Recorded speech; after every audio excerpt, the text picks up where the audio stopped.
person who has made outstanding contribution in innovating new technologies, a person who is known Aryabhatta of modern India.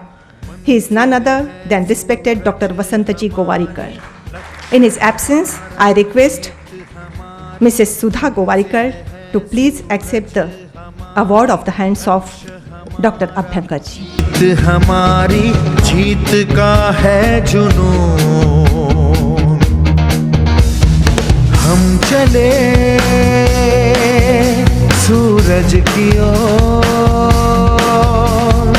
हम चले सूरज की or.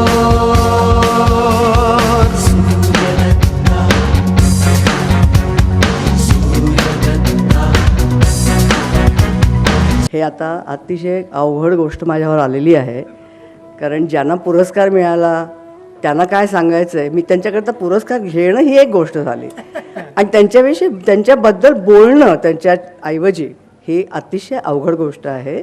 पण या सूरदत्ता पुरस्काराबद्दल आधी एक तर त्यांनी पुष्कळ धन्यवाद आणि कार्यक्रमाकरता शुभेच्छा पाठवलेल्या आहेत. आणि दुसरं म्हणजे मुलांना सांगण्यासारखं त्यांच्याकडे जेवढं आहे तेवढं माझ्याकडे खरं म्हणजे काही नसतं. पण त्यांचं एकच मेसेज मी मुलांना सांगू शकते, स्टुडंट्सना, की त्यांना असं वाटतं मनापासनं की आपल्याकडे आजपर्यंत आपण काय करतो आहे की परदेशामध्ये काहीतरी एक डिस्कवरी होतं, इन्व्हेन्शन होतं आणि त्याचं आपण फॉलो करत असतो की त्याची टेक्नॉलॉजी आपण आत्मसात करतो आणि गोष्टी करतो. पण आपल्याकडे असं काहीतरी ओरिजिनल संशोधन व्हावं अशी त्यांची मनापासनं मुलांना कळकळीची विनंती आहे की काहीतरी अभिजात संशोधन आपल्याकडे तुम्ही करण्याचा प्रयत्न करा की जे देशोदेशी पाळलं जाईल, ज्याचा उपयोग इतर देशांच्यामध्ये होईल भारताच्यापेक्षा बाहेर. एवढं मी त्यांच्याबद्दल सांगते, त्यांच्याऐवजी सांगते आणि आपली रजा घेते.